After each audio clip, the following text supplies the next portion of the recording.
We will never do that. But the fact is, this is where they're coming from. Like it or not, this is where they're coming from.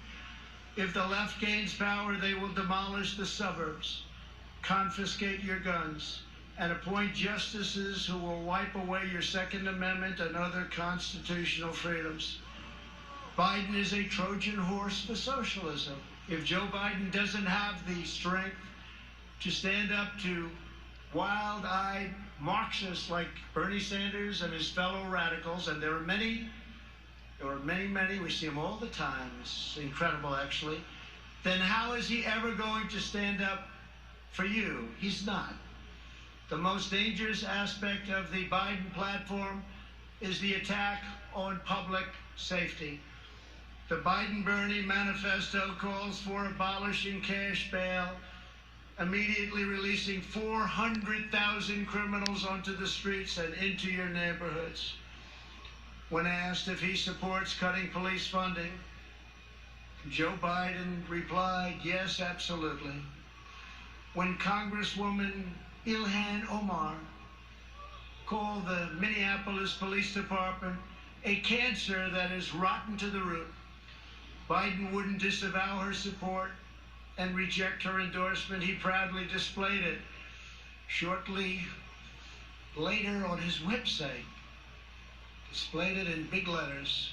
Make no mistake, if you give power to Joe Biden, the radical left will defund police departments all across America.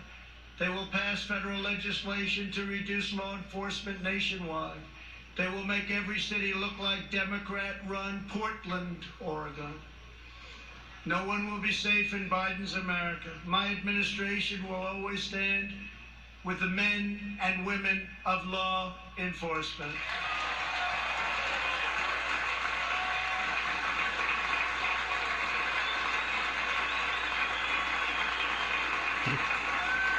Every day, police officers risk their lives to keep us safe, and every year, many sacrifice their lives in the line of duty. One of these incredible Americans was Detective Miostas Familia. She was part of a team of American heroes called the NYPD, or New York's Finest, who I was very, very proud to get their endorsement just the other day. Great people, great people. They were allowed to do their job. You'd have no crime in New York. Rudy Giuliani knows that better than anybody. Thank you, Rudy.